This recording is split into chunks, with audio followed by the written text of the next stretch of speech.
새벽기도 나오면서 구두를 남편 구두를 감춰가지고 이제 이렇게 나와가지고 하나님, 이 구두가 먼저 주 앞에 왔습니다. 이 구두 주인도 하나님 앞에 나올 수 있도록 해주십시오. 그래서 이제 남편이 그 사실을 알고 감동 받아가지고 예수님 믿기도 하고 이랬다는 거죠. 구원에 대한 그런 간절한 소망이 있었기 때문에 그렇게 하지 않나 싶습니다. 오늘 그 사도 바울의 그런 간절한 구원에 대한 소망이 나타나는데요. 로마서 8장까지는 믿음으로 말미암아서 오직 믿음으로 말미암아서 구원을 받는다라는 이신층에 대해서 쭉 말씀하고, 이제 로마서 9장 1절과 2절 3절 말씀에 보면 사도 바울이 그렇게 고백합니다. 자기 민족의 구원을 위해서 간절한 소원이 있는데 그 민족을 위한 구원 때문에 내가 큰 근심과 고통과 그런 그치지 않는 마음이 고통이 있음을 고백한다. 그것은 내 동족에 대한 구원을 위한 소망이다. 그렇게 말하죠. 내가 비록 그리스도에게서 끊어지는 한이 있더라도 내 민족, 내 구원이, 내 그 동족이 구원받을 수만 있다면 좋겠다. 그렇게 고백하죠. 로마서 10장 1절에는 그런 소망으로 이제 내가 간절히 소원하며 기도하는 것이 민족의 구원이다. 그렇게 말하는 것을 볼 수 있습니다. 그러니까 이 사도 바울의 간절한 소원, 친척이 일가 친척들이 다 구원받는 것이다 라는 것인데요. 이것은 하나님의 또한 소원이기도 하죠. 하나님께서는 우리가 다 구원받기를 원하시고 다 하나님 나라의 천국에 들어가기를 원하신다라는 것이죠. 그래서 사도 바울의 소망일 뿐만 아니라 또한 우리들의 소원이기도 합니다. 오늘 이웃을 이렇게 초청해서 함께 예배를 드리고 있는데요. 우리가 전도하는 그 전도자의 소원도 내 친척, 내 가족이 예수 믿고 다 구원받았으면 좋겠다. 참 이 소망이 우리에게 다 있는 줄 믿습니다. 그래서 로마서 10장 13절에서 그렇게 말씀하죠. 누구든지 주의 이름을 부르는 자는 구원을 받으리라. 구원을 받으리라. 이 안에 정말 그 구원의 소망이 들어있습니다. 간절한 사도 바울의 간절한 구원의 소망, 하나님께서 우리를 향한 구원받기를 원하시는 간절한 그런 소망이 들어있죠. 그래서 누구든지, 첫째는 누구든지, 둘째는 주의 이름을 부르는 자에게, 셋째는 반드시 구원을 주신다라는 것에 대해서 함께 생각해 보겠습니다. 첫째는 누구든지 구원을 받는다인데요. 10장 그 12절에 보면 유대인이나 헬라인이나 이 구원에 있어서는 차별이 없다. 누구든지 다 구원을 받는다. 그 앞에서도 계속해서 11절, 10절, 11절에서도 그렇게 말하는 것을 볼 수 있습니다. 누구든지 예수 믿는 자는 구원을 얻는다라는 것을 말씀하죠. 하나님의 마음이 다 구원받기를 원하시는 그런 하나님의 마음이 들어있기 때문이죠. 우리가 잘 아는 요한복음 3장 16절 말씀에도 하나님이 세상을 이처럼 사랑하사 독생자를 주셨으니 이는 저를 믿는 자마다 멸망치 않고 영생을 얻게 하려 하심이라. 믿는 자마다 누구든지 멸망치 않고 영생을 얻게 하려 하십니다. 하나님이 그 아들을 보내신 것은 심판하려 하는 것이 아니라 그 아들로 말미암아서 구원을 받게 하려 하심이니라 말씀하셨죠. 그러니까 하나님의 그 마음은 우리가 다 구원받는 것이다 라는 것이죠.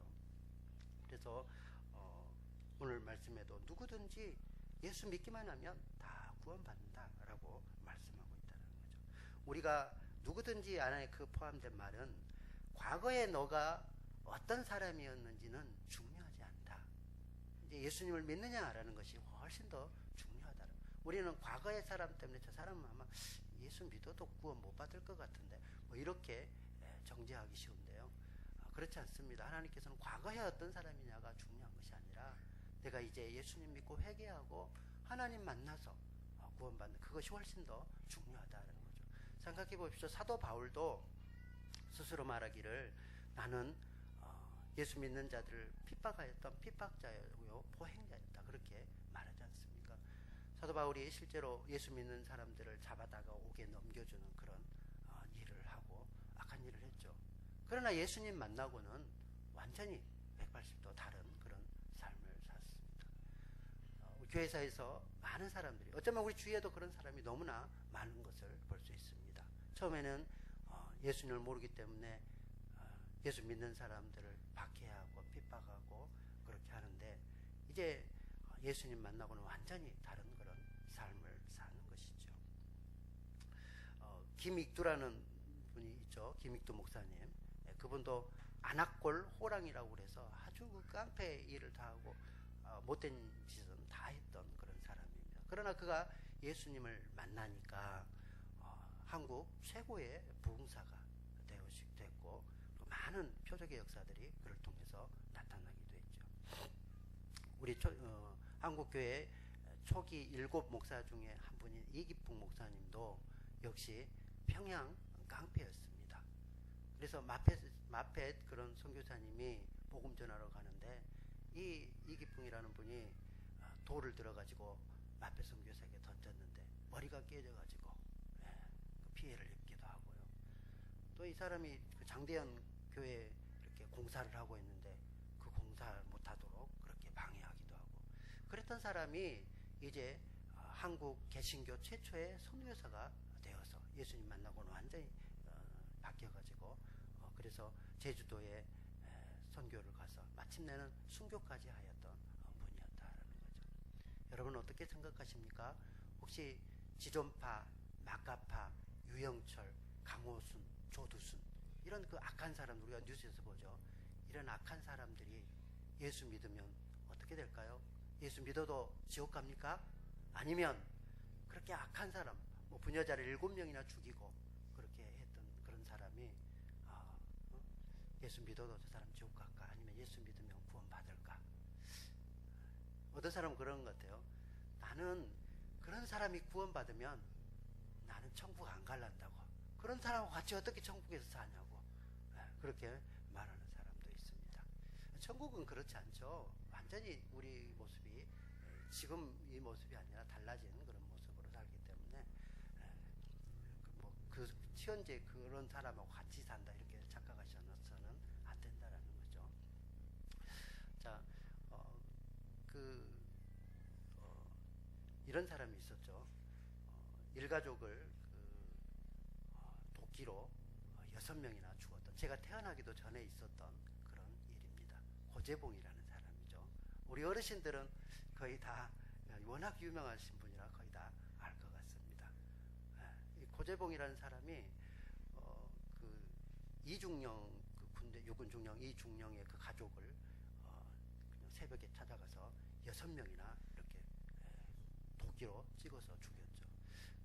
나중에 알고 보니까 이 사람이 죽이고 싶어하는 사람은 박중령이었습니다. 그런데 박중령의 그 가족인 줄 알고 이렇게 죽였는데 알고 보니까 엄한 사람 이중령의 가족을 이렇게 죽인 것이죠. 이 사람이 이제 사병으로 있을 때에 그 손버릇이 좀 있었던 것 같아요. 그래서 그 부엌에 들어가가지고 박중령 집에서 고기를 가지고 이렇게 나오는데 가정주부가 그것을 본 겁니다. 가정부가. 그래서 소리 지르면서 이제 막 이렇게 하니까 고재봉이가 도끼로 조용해라 죽이겠다 막 이렇게 위협을 한 거예요. 그런데 이제 나중에 그 가정부가 박중령에게 이제 이렇게 알려서 그 고재봉이는 6개월 이렇게 구형을 받습니다. 그래서 6개월 감옥에 있었죠. 그리고 감옥에 나올 때 내가 이 박중령 죽이리라 이렇게 이제 앙심을 물고 나와서 그 박중령 집에 가 새벽에 들어가서 도끼로 죽였는데 알고 보니까 박중령은 전출 가버렸어요. 그리고 새로운 뭐 전혀 알지도 못한 이중령이 왔는데 그 가족을 그렇게 다 죽인 겁니다. 아주 악한 사람이죠. 그리고 감옥에 들어가서도 손가락으로 이렇게 그 교도소장을 찔러가지고 눈 이렇게 찌르기도 하고 아주 그 포악한 그런 사람이었습니다. 그런데 그 감옥 속에서 이제 그 전도자를 통해서 성경을 받게 되고 성경을 띠적띠적 하다가 오늘 말씀하신 것처럼 요한복음 3장 16절 하나님이 세상을 이처럼 사랑하사 독생자를 주셨으니 뭐 그 말씀을 듣고 또 이 로마서 10장 12절 거기 말씀 보면 유대인이나 헬라인이나 차별이 없습니다. 한 분 주께서 모든 사람의 주가 되사 그를 부르는 모든 사람에게 부요하시도다. 예수 믿는 사람에게 부요하시도다. 그 말씀을 듣고 이분이 완전히 깨어졌다고 그럽니다. 그래서 성경을 읽기 시작하는데 다른 것도 뭐 밥이 중요한 것이 아니라 교도에서 밥이 나와도 밥을 안 먹고 성경을 읽을 정도. 그래서 7일에 신구약 성경을 한 번씩 읽을 정도로 그렇게 성경에 이제 탐독하기 시작했고 완전히 변화를 받은 것이죠. 그래서 이제 그 교도소에서 복음을 전하기 시작했는데 그 교도소에 수감되어 있는 2,000명의 그런 수감자가 있었는데 그들 가운데 1,700명에게 이제 복음을 전해서 그들이 다 구원받고 마지막에는 그 인내하신 구세주요 내 말 들으사 이분이 참 그 찬송을 좋아했던 것 같아요. 그래서 그 찬송을 부르면서 현장에서 이제 사형을 받게 되었다라는 것이죠. 누가 이분이 구원받지 못했다라고 말할 수 있겠습니까? 하나님은 누구든지 그 과거의 삶이 어떠하든지 예수 믿으면 구원받게 하시는 줄 믿습니다. 아멘. 예. 그런데요, 누구든지 구원을 받는다. 그래서 모든 사람이 다 구원을 받는다 그렇게 말하는데 자동 구원이라고 생각하는 사람도 있습니다. 그래서 만인 구원설 그렇게 말하죠. 예수님 안 믿어도 다 구원받아 뭐 이렇게 생각한다라는 거죠. 그렇지 않죠. 누구든지 구원을 받지만 주의 이름을 부르는 자가 구원을 받는 줄 믿습니다. 다 받는 것이 아니에요. 주님과 관계가 있어야 구원을 받는다라는 거죠. 그래서 두 번째, 주의 이름을 부르는 자가 구원을 받습니다라는 거죠. 그런데 주의 이름을 부르면 다 구원받는다. 그러면 예수님 뭐 그냥 이렇게 예수님하고 막 이름 부르면 구원받는다는 거예요? 또는 뭐 불경스럽게 예수 막 이렇게 이름 불러도 구원받느냐? 뭐 그런 것이죠. 그런 의미는 아닌 것 같아요. 우리 구약 말씀에 보면 하나님의 이름을 망령되이 일컫지 말라. 10계명 중에 제 3계명이죠. 하나님의 이름을 망령되이 일컫는 것을 죄 없다 하지 아니하리라 그렇게 말씀하지 않습니까? 또 말라기서 3장 16절에 보면 하나님께서 하나님을 경외하는 자와 그 이름을 존중히 여기는 자를 기억하고 또 책에 기록하신다고 그렇게 말씀하고 있죠. 그래서 우리 주님의 이름을 공손하게 그렇게 불러야 하는데요. 그러면 목사님, 주의 이름을 공손하게만 부르면은 구원을 받는단 말입니까? 이렇게 또 반문할 수 있을 것 같습니다. 여러분, 우리가 주의 이름을 부르는데 공손하게 불러서 구원받는다 그런 건 아닌 것 같아요. 착한 행실을 해서 구원받는다 그건 아니죠. 반대로 이렇게 말하죠. 우리가 구원을 받았기 때문에 착한 행실도 하고 율법도 지키고요.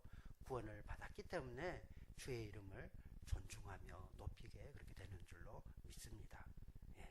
그래서 우리가 주의 이름을 부르는 자가 구원을 받는다 그렇게 말하는데 여기서 주의 이름을 부르는 자는 믿는 자를 말하는 것이죠. 그래서 믿음으로 말미암아서 구원받는다 그렇게 말하기 때문에 믿는 자가 구원을 받는 줄 믿습니다. 10장 9절 말씀에 앞에서 우리가 10장 13절 말씀을 읽었는데요.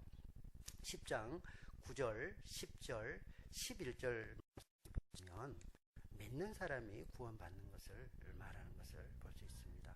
10장 9절 말씀 제가 읽겠습니다. 네가 만일 내 입으로 예수를 주로 시인하며 또 하나님께서 그를 죽은 자 가운데 살리신 것을 내 마음에 믿으면 구원을 받으리라. 사람이 마음으로 믿어 의에 이르고 입으로 시인하여 구원에 이르느니라. 성경에 이르되 누구든지 그를 믿는 자는 부끄러움을 당하지 아니하리라. 그래서 믿는 자가 예수 그리스도께서 나를 위해서 십자가에 죽으시고 나를 위해서 부활하셨다는 그 사실을 믿으면 구원을 받는다라고 말씀하고 있다는 거죠. 또 10절에서도 마음으로 믿어 의에 이른다. 믿어서 의에 이르고 구원받는다라는 것이지 않습니까? 11절에도 믿는 자는 부끄러움을 당하지 않는다라고 말씀하고 있습니다. 그래서 믿는 자가 구원을 받는데요.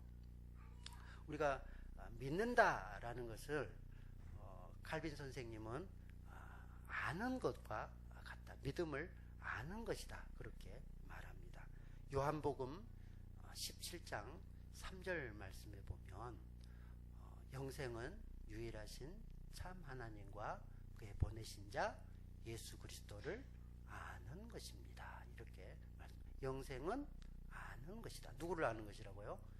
예수님을 아는 것, 또 하나님을 아는 것이요. 그래서 그 아는 것이 믿는 것이고 믿는 사람이 곧 구원을 받는다라고 말씀하죠. 로마서 10장 14절 우리가 방금 13절 읽었는데 그 14절을 보십시오. 거기 보면 믿지 아니하는 일을 어찌 부르리요? 듣지도 못한 일을 어찌 믿으리요? 전파하는 이가 없으면 어찌 들으리요? 라고 말씀합니다. 그러니까 누가 이렇게 전파해야 듣게 되고 듣게 되면 알게 되고 알게 되면 믿게 되고 그러면 구원을 받는다라는 것이지 않습니까? 그러니까 우리가 아는 것이 참 중요합니다. 예수 그리스도를 아는 것, 그의 보내신 자 하나님을 아는 것, 이것이 바로 구원받는 것이 영생인데요. 이렇게 하나님을 아는 것, 예수 그리스도를 아는 것은 오로지 내 어떤 공로가 아니라 성령님으로만 그렇게 알게 되는 줄 믿습니다. 그래서 성령이 아니고는 그리스도를 주시라 할 수 없다라고 말씀합니다. 성령께서 말씀을 통하여서 예수님이 누구신지 하나님이 어떤 분이신지 알게 하시기 때문에 그래서 믿게 되죠. 그래서 구원을 받게 된다라는 거죠. 성령이 여러분 가운데 임하셔서 예수 그리스도를 깊이 아는 지혜를 주시기를 바랍니다. 우리가 교회 오래 다니면서도요, 예수님이 누구신지, 그 예수라는 이름 안에 있는 그 귀한 뜻이 무엇인지 모르는 사람이 많습니다. 자, 예수라고 말하는데, 예수가 무슨 뜻입니까? 예, 잘 아십니다. 예, 맞습니다. 백성의 죄를 자기 죄에서 구원할 자, 그렇게 마태복음에 나와 있죠. 예수라는 그 이름은 구약의 여호수아, 호세아라고 말하는 그런 이름들하고 사실은 같은 이름입니다. 여호수아라는 이름하고 구약의 그 이름하고 예수와는 같은 이름이다라는 거죠. 그 예수라는 그 예자가 앞에 예자가 붙어 있죠. 그 예자가 구약적으로 말하면 여호수아 그렇게 되죠. 여호와. 그래서 예는 여호와 하나님을 말하는 거고요. 수 그 말은 구원이다 그 말입니다. 수. 그래서 여호와는 구원이시다. 그래서 여호수와 이렇게 똑같고 예수 똑같다라는 거예요. 여호와는 구원이시다. 예수님은 구원의 이름인 줄 믿습니다. 그래서 예수 그리스도 그렇게 말씀하는데요. 이 그리스도는 메시아 그런 뜻이죠. 기름 부음을 받은 자, 메시아. 그래서 기름 부음을 받은 사람은 구약시대의 왕에게 또 선지자에게 제사장에게 기름을 부었는데 예수님은 만왕의 왕이시면서 제사장 중에서도 가장 크신 대제사장이요 선지자 중에서도 선지자이시다라는 것이죠. 그래서 왕이시요 선지자이시며 제사장이신 분이 바로 그리스도다라는 거죠. 그래서 예수님은 하나님이시면서 하나님의 아들이셨는데요. 태초에 말씀이 계시니라. 이 말씀이 하나님과 함께 계셨으니 이 말씀은 곧 하나님이시니라. 이렇게 말씀이 육신을 입고 오신 그분이 예수님이신데 하나님이시더라라는 것이죠. 그래서 예수님은 태초에 말씀으로 천지를 창조하셨던 창조주이십니다.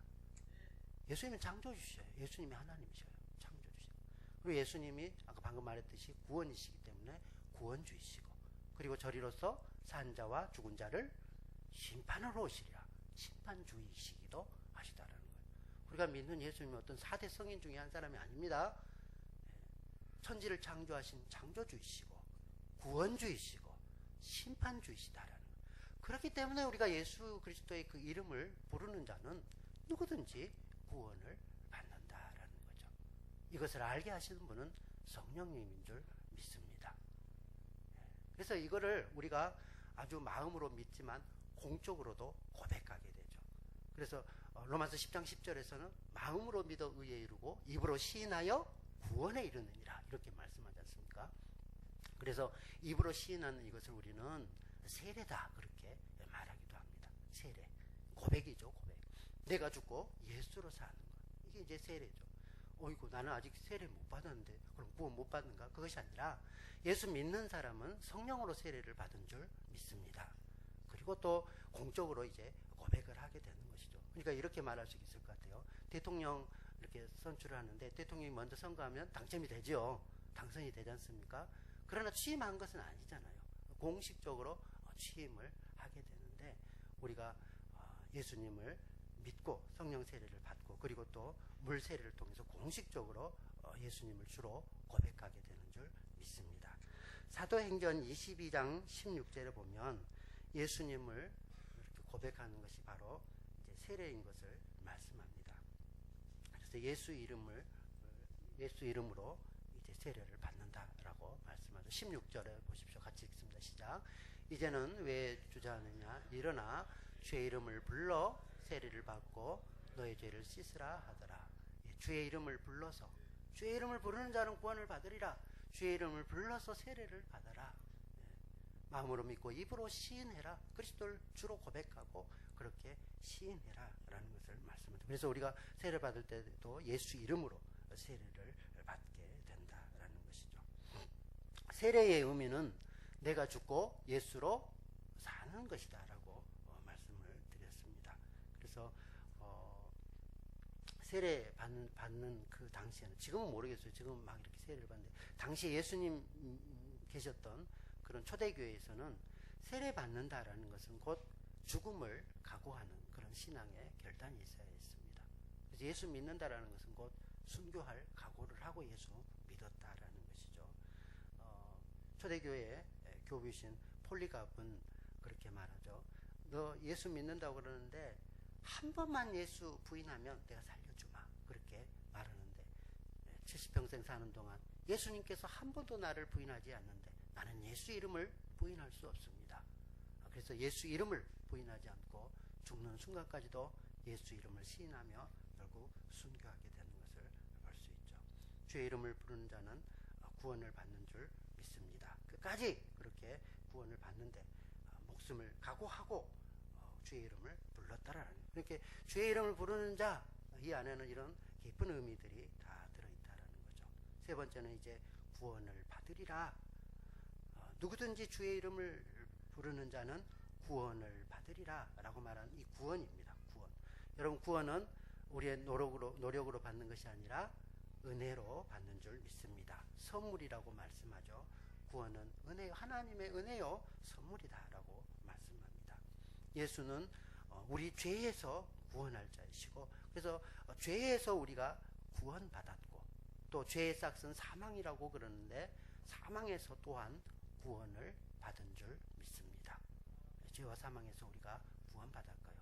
그 말은 우리가 마침내 천국에 들어가게 되었다라는 것을 말씀하고 있습니다. 구원을 받으리라, 미래형으로 그렇게 나와 있죠. 천국에 들어갈 것이다 라는 것을 말씀합니다. 여러분, 천국은 장소적인 의미가 있습니다. 분명히 있죠. 어떤 곳, 천국, 죽어서 가는 그 장소, 곳, 그것이 있는데, 그러나 꼭 천국을 장소적인 의미로만 보시지 마시기 바랍니다. 천국은 하나님이 다스리는 그곳이 바로 천국인 줄 믿습니다. 그러니까 천국은 지금 이 순간에도 우리에게 임하게 되는 줄 믿습니다. 하나님이 다스리는 그곳이 바로 천국이에요. 심령 천국이라고 말하지 않습니까? 예수님이 우리 마음에 오셔서 우리를 다스리시면 그곳이 바로 천국이 됩니다. 그리고 물론 장차 들어갈 그런 천국이 있죠. 그래서 우리는 이렇게 표현하죠. 이미 이곳에서 구원을 받았고 아직 이제 구원의 완성은 남아있다, 그렇게 말합니다. 이미 구원받았습니다. 예수님이 우리 안에 오셔서 여러분 안에 천국이 이미 임하였다라는 거죠. 그래서 예수를 믿는 자는 사망에서 생명으로 옮길 것이니라가 아니라 옮겼느니라. 이미 구원을 받았습니다. 그리고 이제 완성된 구원, 그곳에서 눈물도 없이, 슬픔도 없이, 아픔도 없이 영원히 함께 사는 그곳은 아직 남아있는 것이죠. 그래서 예수, 그리스도를 믿는 사람, 누구든지 그리스도를 주로 고백하고 믿는 사람은 반드시 천국이 임하고 또 앞으로 천국에 들어갈 줄로 믿습니다. 11절 말씀에는 그렇게 말하죠. 11, 로마서 10장 11절 말씀에 보면 성경에 이르되 누구든지 그를 믿는 자는 어떻게 한다고요? 부끄러움을 당하지 아니하리라. 누구든지 그를 믿는 자는 부끄러움을 수치를 당하지 아니하리라. 이 말은요, 반드시 예수 믿는 사람은 구원을 받고 그것이 이렇게 되돌려지거나 취소되거나 그렇게 하지 않는다라는 거. 구원 주었다 다시 뺏었다 하나님이 막 그러지 않는다라는 거. 다른 사람은 다 구원 받는 것 같은데 나는 이렇게 죄인인데 나는 구원 못 하실 거야. 나만은 안 돼. 여러분 혹시 이렇게 생각한다면 그렇지 않다라는 거예요. 누구든지 주를 믿는 사람은 부끄러움 당하지 않는다는 거예요. 그를 믿는 자에게 주님은 부요하시다라고 말씀하죠. 그래서 거기 12절에도 역시 그렇게 말합니다. 주께서 모든 사람의 주가 되사 그를 부르는 모든 사람에게 부요하시도다. 부요하시도다. 주님 믿는 사람에게 부요하시다. 믿는 사람은 부끄러움을 당하지 않는다. 그렇게 말하는 것과 거의 같은 의미겠죠.